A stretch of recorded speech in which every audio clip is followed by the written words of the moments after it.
Hello, magandang gabi sa inyo lahat. Meron tayong kokomentan ano. Ito is sa video ni ni Sardonsky. Ito yung nasa cemetery. Ine-explain niya yung sa REMPAD, no? Kung paano nagwo-work yung REMPAD. Then nagde-defend siya doon. So panoorin nga natin itong sinasabi ni Sardonsky. So sabihin ko sa'yo bro, ito kasi yung mga heaters natin, talagang kahit ginagamit na to sa ibang bansa, di ba? Nagkakaroon sila ng sinasabi nila na hindi to legit.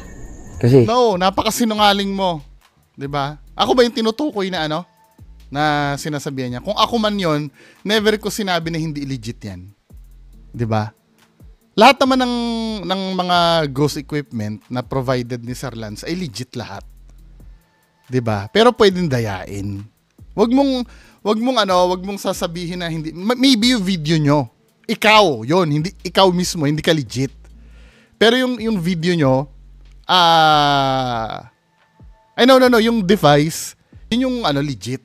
Kayo ang hindi legit. Let's say ganito yan, alam niyo yung thermometer.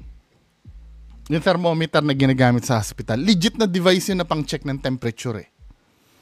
Pero paano dadayain yun? Let's say, dadayain yun na isang taong maloko, isang bata na ayaw pumasok sa school. Ang gagawin niya dun sa thermometer, isasawsaw niya sa mainit na tubig. Tapos sa kanya ilalagay sa katawan niya. Pag niread nga naman yung temperature nung sinawsaw sa tubig, mataas yung reading. 'Di ba?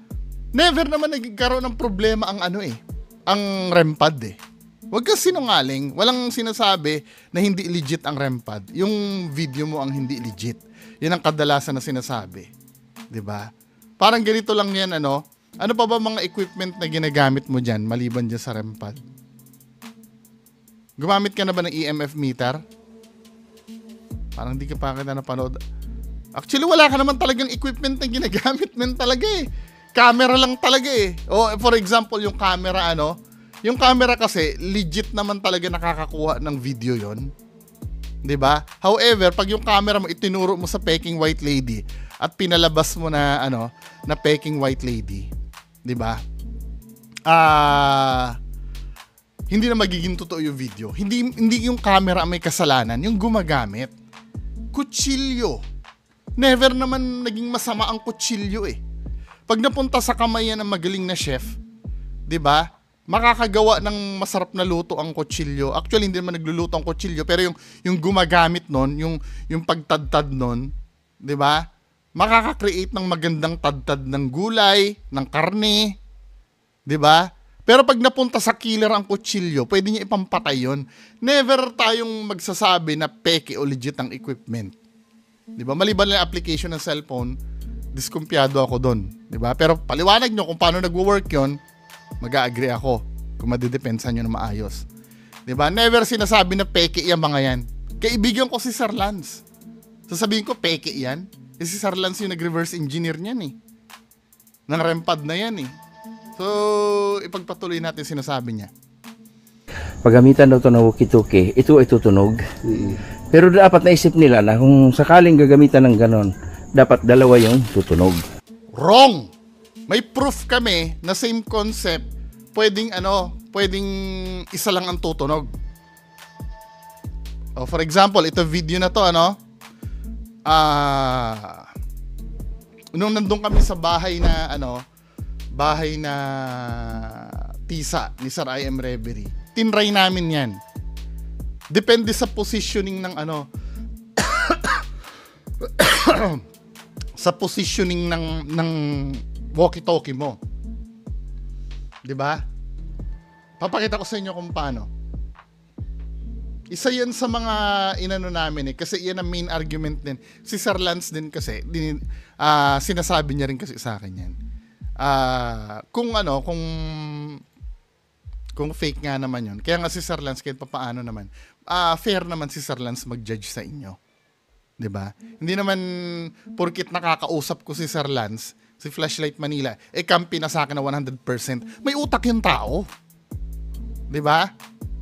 O for example, nasa bahay na tisa kami. O, papakita ko sa inyo kung paano magwo-work yan. Depende sa direction ng walkie-talkie. Di ba? Huwag mo sasabihin nyo na na tawag dito na dapat parehas na Nung una, yan din ang isip namin eh. Di ba? Pag pinisil mo yung walkie-talkie, dapat parehas silang tutunog. Si Sir Lance din, ganyan din. Until such time na itry namin yan sa bahay tisa. Pe-play ko Pero kung pag tinanggal mo kasi antena niya. So, dinidemonstrate na Sir IM Reverie yung may dalawang equipment dyan eh. Na ilalatag niya. Di ba? Dalawang REM pad like na equipment. Uy! Ayan may dalawa nakalatag dyan. Same concept. But same lang sila. Ay, ubo ako niya, sorry. Ganun pala. May radyo kasi ako dito sa Waves.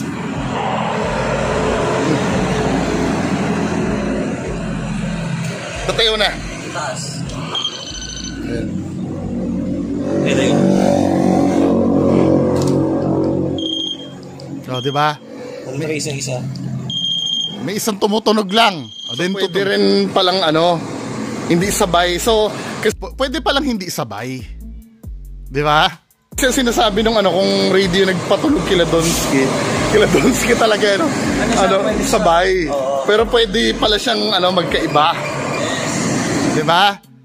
Di ba? Same din to. Same din ang nito as REM pad tong isa. Then ito isang REM pad. Pwedeng mangyari.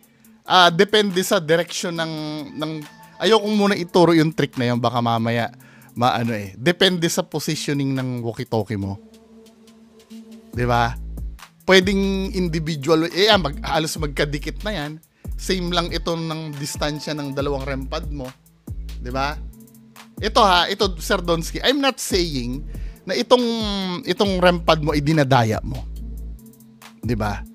I'm not saying, wala naman ako ebidensya, hindi ko naman nakikita na may hawak kayo walkie-talkie. 'Di ba? Pero ano ba yung point dito? Kaya sinasabi namin na nadadaya yan.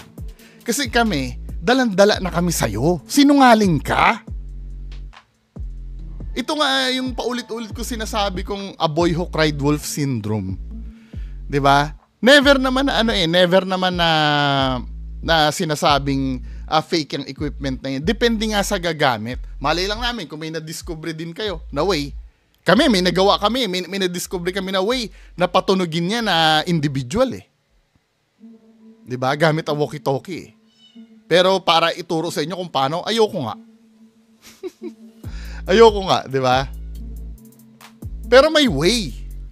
Pinakita ko sa inyo yung proof na nagagawa 'yon. Ngayon, ang argumento, totoo ba na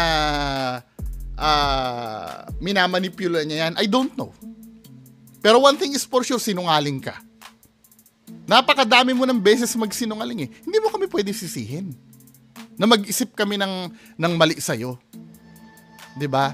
Kaya nga sinasabi sa'yo para maburin, aminin nyo yung dating ginawa nyo eh. At fresh start ka na eh. 'Di ba? Yun lang naman, hindi mo maiaalis sa amin yun na magduda. Habang buhay na nakadikit sa inyo yun. Ginawa nyo yun eh. 'Di ba? Kahit ba naman parang ganito isang magnanakaw, naniniwala din naman ako sa pagbabago, 'di ba? Naniniwala din naman ako doon. Isang magnanakaw, kilalang magnanakaw, 'di ba? Nag-apply siya bilang cashier sa isang establishment. Hindi siya tinanggap dahil doon sa nakaraan niya. Masisisi mo ba 'yon? Yung hindi tumanggap sa kanya? 'Di ba? Kasalanan ba 'yon nung hindi tatanggap sa kanya? Well, yan yung yan ang dapat pagbayaran nyo sa ginawa nyo dati. Kahit pa mapatunayan mo sa amin na totoo yan, yung mahirap na eh. Dalang-dala na kami.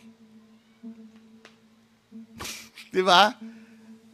Kaya ito yung sinasabi ko sa iyo, yung tiwala talaga, yan ang wag na wag yung sisirain. Kapag nasira yung tiwala na yan sa inyo, mahirap ibalik yan. Hindi na ito usapin kung legit o totoo yung ginagawa nyo eh. 'Di ba? Ito na yung usapin ng pagkatao nyo. Binibigyan naman kayo ng chance. 'Di ba? Kahit ba naman pagpunta ko diyan, wala akong mahuli na ano, problema nga sinungaling kayo. 'Di ba, men? Hindi nyo kami masisisi. Masisisi nyo ba kami, mga kritiko nyo, na pag-isipan to? Na magkaroon kami ng doubt sa isipan namin? Na ito ay pinipeke nyo na naman? 'Di ba? Hindi namin nga alam eh. O malay mo totoo. O malay mo rin hindi. Ngayon ang tanong, may possibility ba na pagpeke? Meron, pinakita ko kung paano eh. Kung paano namin nagawa eh. 'Di ba? Ngayon, kung hindi na naniniwala sa inyo yung tao sa ginagawa, problema nyo 'yon. 'Di ba? Oo, hindi naman eh. Pagka may dalawang tutunog, ibig sabihin, Oo. Ala, yun. Pero pag... So, ganon. From himself mismo ha, pag dalawa daw ang tumutunog, ibig sabihin wala daw yon. Every time na may dalawang tutunog dyan sa'yo, gagamitin ko yung word mo against sa sarili mo. Di ba na wala yon? Pag isa lang, it's a paranormal. No! Huwag ka mag-a-assume agad. Tingnan mo, yan ang trick mo sa tao eh. 'Di ba? Hindi mo ine-exercise yung utak mo. Ganun ba? Kahit mismong si Flashlight Manila, pag ganun ba, Sir Flashlight Manila, pag isa lang ang tumunog, paranormal na agad yon? No! Didibang mo pa rin. Di ka nakikinig kila Shaman Tope eh. 'Di ba? Ididibang mo pa rin. Yan ang hirap sa atin eh. Sa inyo, isang kaluskus lang paranormal na eh. Wala na sa inyong possibilities na yun ay pusa, yun ay lahat sa inyo paranormal na lahat. Ganon nyo dayain yung mga nanonood sa inyo. Umayos-ayos nga kayo, men. Di ba? Walang kahit nga ang music box eh, mag-iisip ka muna. Huwag ka muna mag-a-assume. Di ba? Ang conclusion mo na isang paranormal ang isang bagay. Pag wala na kayong maisip na explanation. Di ba? Huwag mo sasabihin na pag tumunog paranormal na agad na isa. Nagawa nga namin eh. Intentional eh. Ano ba? Pero dapat naisip nila na kung sakaling gagamitan ng ganon, dapat dalawa yung tutunog. Oo. Debunk yun. Debunk yun, na-demonstrate namin. Naman eh. Pagka may dalawang tutunog, ibig sabihin, Oo. Ala, yun. Pero pag isa lang, it's a paranormal. Oo. Yan. So, Lobat na yung isang REM pad. magandang gabi sa inyong lahat dito.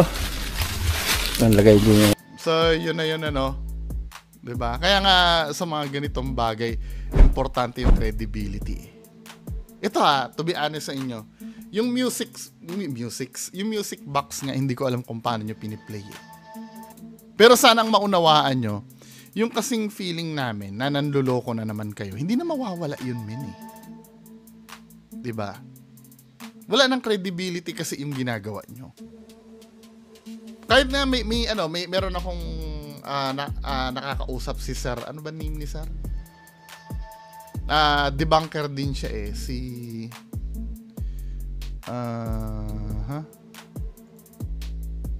sino ba? Si Sir Emerson Claridad, shout out sa'yo. 'Di ba? Matalino tong taong to. Nag-aano din kami eh, nagpapasa din kami ng kuro-kuro eh. Dun kasi naiipon lahat sa tanong kung anong credibility nyo bilang isang ghost hunter. Overwhelming ang napatunayan sa inyo na may make it kayo. Kaya hindi nyo kami masisisi. 'Di ba? Ibibigay ko na sa inyo, yes, totoo yung mo. Totoo yung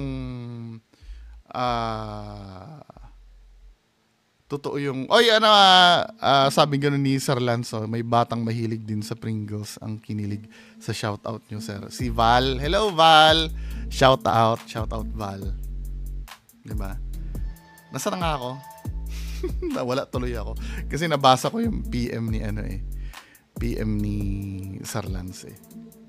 Yun nga ibig ko sabihin, dun pa rin talaga magkakatalo.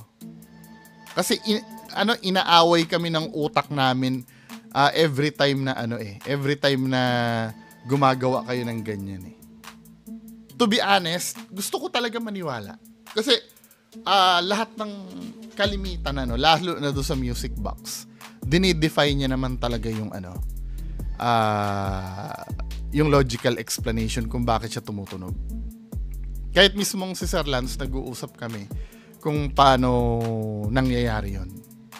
Ako, I do admit, hindi ko maipaliwanag kung paano yung music. Pero nga, ganito kasi yan eh. 'Di ba? Kilala nga kasi kayong sinungaling.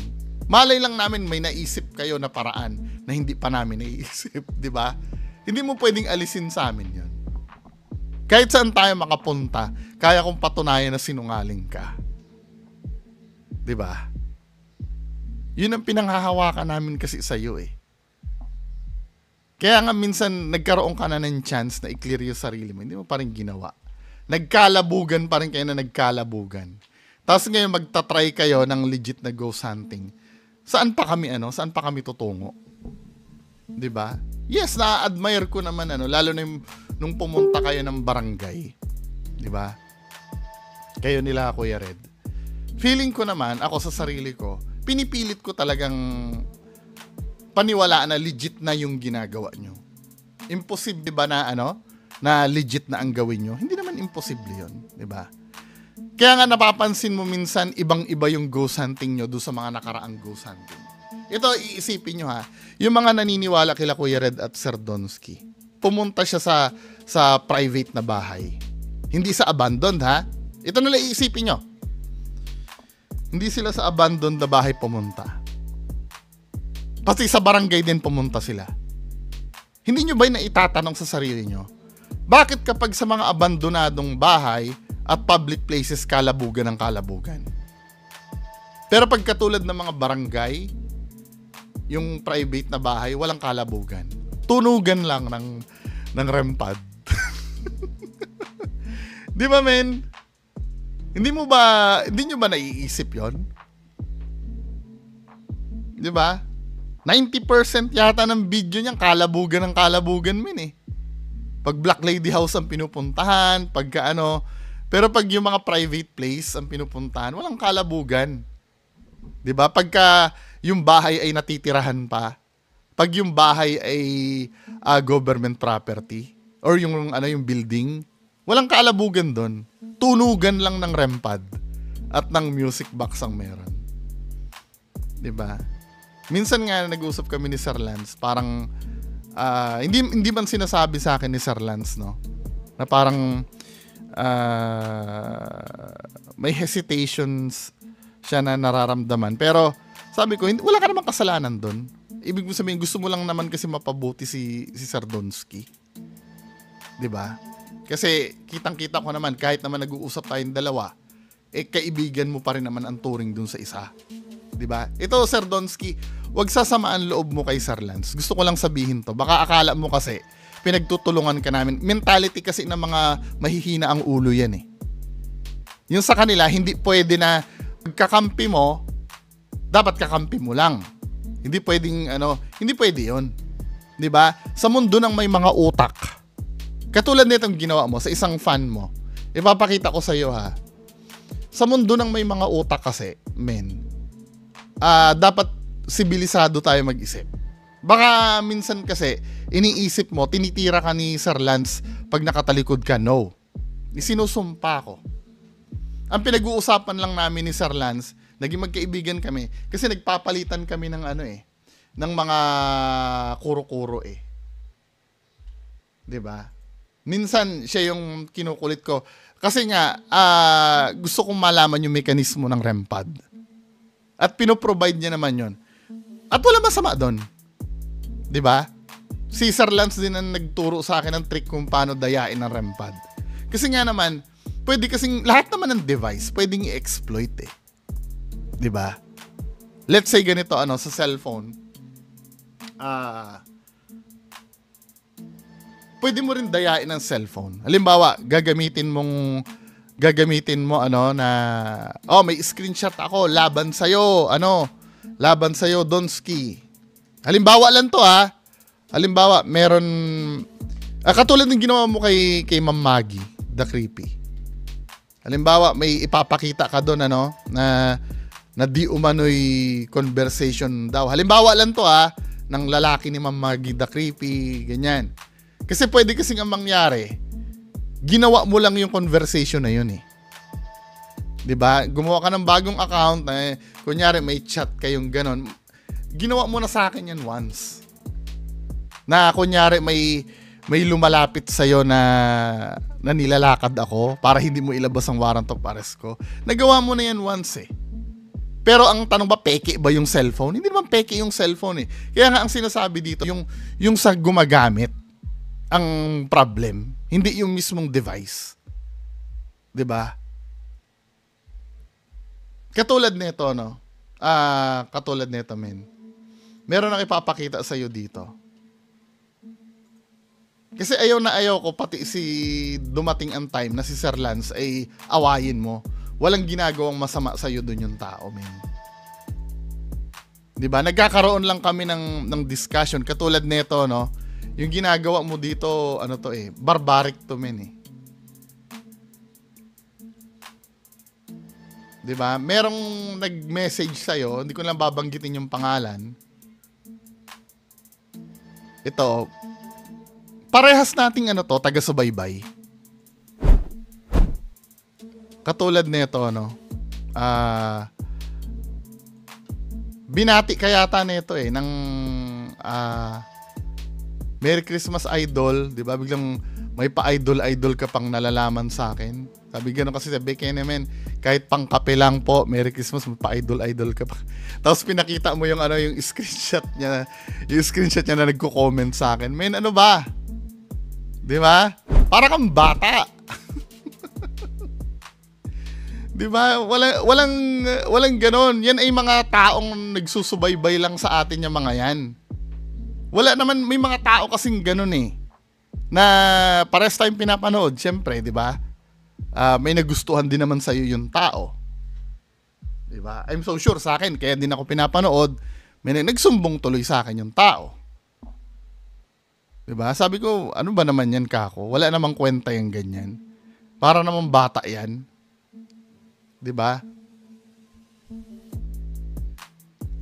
Ay shoutout si Ma'am Glay Edlaya 'yun Ma'am, nagpa-shoutout kayo, sabi, keep my identity private. 'Di ba? Gusto ko lang ipakita dito, Ma'am Glay Edlaya, na patas ka naman, 'di ba? Hindi naman hindi ka naman siniraan sa akin ito eh. 'Di ba? Ayun ang sinabi lang sa akin kasi Ghost Hunter enthusiast itong taong to, si Ma'am. Sabi niya gano'n, Kuya Bungo, sana mag-collab kayo ni Kuya Riv. Sabi ko, nag-collab na po kami. Ito yung yung pinag-uusapan namin. Wala na siya ibang kasi nga enthusiast ng Ghost Hunter ka rin sa paningin niya. 'Di ba? Nagkataon lang na nagko-comment sa akin, at the same time, idol ka rin itong taon to. Wala naman siya sinasabi sa akin na kasamaan. Ito, nagsumbong lang sa akin na inaway mo daw. Yun lang. Pero yung peke ka, wala naman sinasabing peke ka eh. 'Di ba? Yun din ang gusto ko sanang maano mo kay Sir Lance. Walang sinasabi si Sir Lance against sa'yo. 'Di ba? At alam ko din naman yun, nire-respeto ko din naman yun. Pag nag-uusap kaming dalawa ni Sir Lance, never ko naman sinabi, ako, ang paningin ko, sinungaling ka. Never ko naman sinabi kay Sir Lance na ba't mo sinusuportahan yung sinungaling na yan? Diba? Wala namang ganun eh. Ang sabi ko nga kay Sir Lance, baka kasi mamaya, lalo na sa mga nakakakilala kay Sir Lance, baka mamaya kasi ang dating sa inyo, sinisisi nyo kasi si Sir Lance na sinuportahan si Donsky. Ang sabi ko naman kay Sir Lance, wala naman yon. Ibig ko sabihin, yung nangyari kasi yung pagsuporta niya kay Sir Donsky, magkaibigan kasi yung dalawa.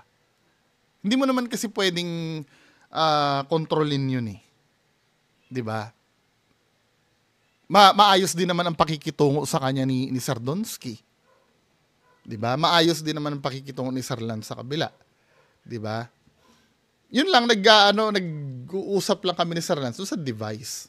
At syempre, may mga tinatanong din siya sa akin tungkol sa pag-ghost hunting nila. Nag-uusap kami doon sa mga equipment na ginagamit.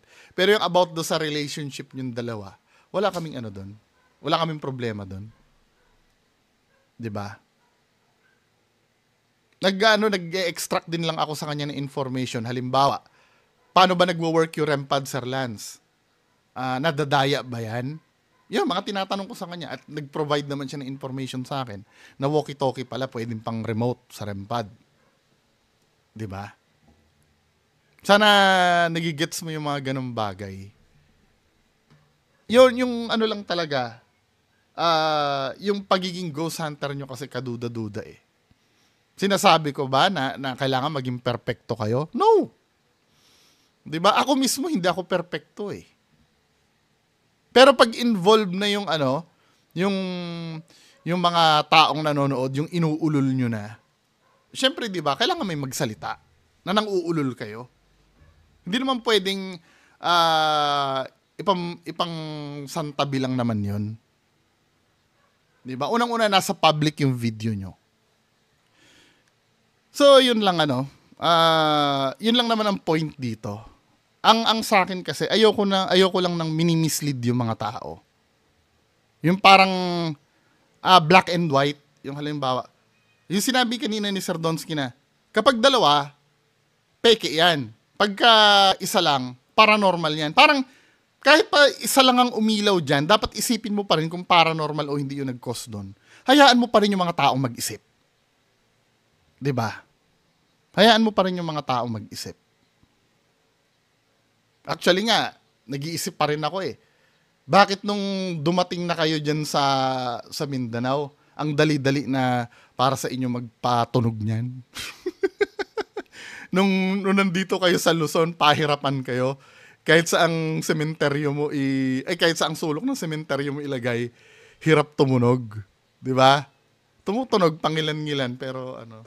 Anyway, mga kababayan ko, hindi yun, nag-iisip lang naman ako let me make this clear. 'Di ba? Wala ako sinasabi na fake yung ginagawa nila na 'yon. 'Di ba?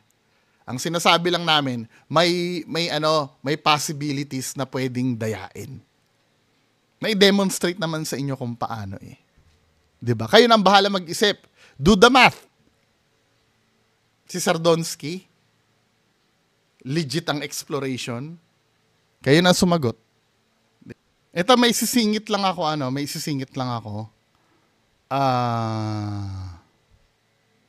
ito ay sinubmit ni Ma'am Franz Mars. Ano name nito ni Ma'am? Sorry, Mama. Si Ma'am Franz Mars Ramoneda.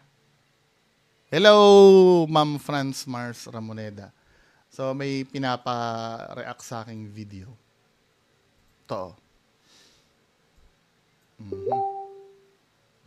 Ano ba to? Tingnan nga natin.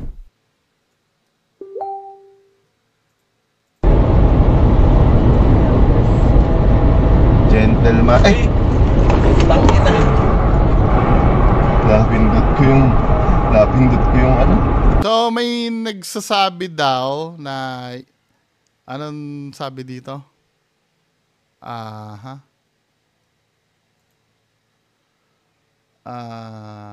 Ang caption ay nakalimutan lang ba or multo talaga? 4:30 AM SC text Hacienda Luisita.